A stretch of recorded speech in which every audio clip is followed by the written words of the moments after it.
We're going to turn to Neil de Beer. He's just stepped out of the convention now to chat with us. Neil de Beer is the president of the United Independent Movement. Welcome. It's good to have you. Very good morning, Clarence. Unfortunately, not much time, but I'm here. Yeah, so we're hearing that the egos are being kept in check.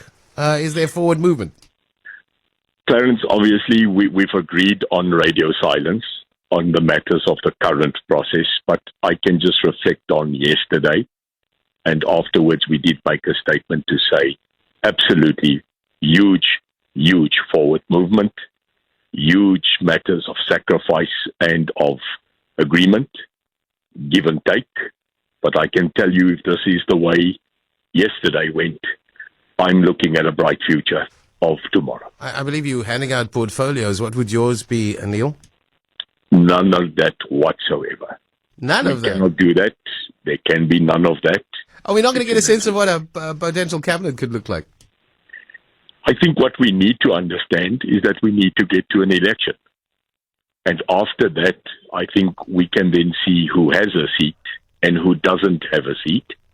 I think the people that are in the room are absolutely competent, but it is very premature to start handing out seats at this moment. I hear what you're saying, and I guess you still have your political flags to carry. But I think the electorate is also saying, can you maybe just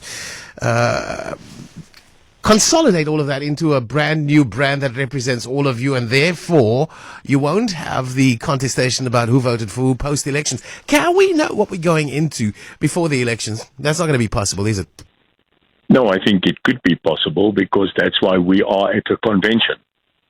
And we are currently, obviously after the convention, a lot of statements will be made. Currently, we respect the issue that the only person talking about the agenda is the current independent chairman. But I can categorically tell you, clarity will be given much more before the actual elections on many matters which are important for this electorate to see that we, as this charter, can bring an effective government to the table.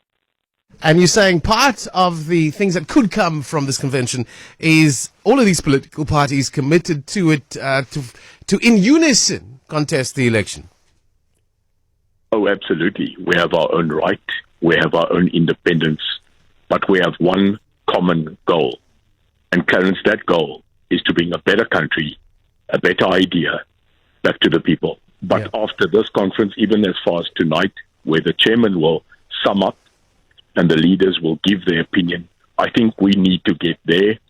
But I can just tell you, the wall has broken and the light is shining. The issues around the DA's propensity may be for a relationship with the ANC on its terms. I know it says all the time on its terms. It's a real chance, is it not, Neil? Do you have the necessary guarantees that that's not going to happen? I wouldn't be here if there was the slightest doubt that a possible ANC intervention would be here. I wouldn't be here. I stand as a observer, as a spectator. I don't think necessarily that would be bad for South African politics. That's why this is called a democracy, Clarence. Okay, so I get it. I get you. So just what about, and I spoke to Tidi about some of the more conspicuous people by their absence, and I'm talking about Bantu Lamisa, I'm talking about ACDP, I'm talking about Good, I'm talking about PA. Do you think that people are going to watch this process and that it's not necessarily cast in stone, that they still may want to join it? And would there be that opportunity for them to join it at a later stage? Well, I can comment on that because it was stated to the media in the chairman's review last night. It was publicly stated that it's an open invitation to parties which you've just mentioned or any other party that forms a cohesion with our values, our norms and our standards, and that absolutely dedicate themselves to follow those processes. Well, just again, wouldn't it be amazing for everybody to share that kind of risk? I know some people are coming into this convention with bigger support bases than others, but for a collective risk to be taken in a brand for a new South Africa, a brand that represents a new political party, do you think that's it?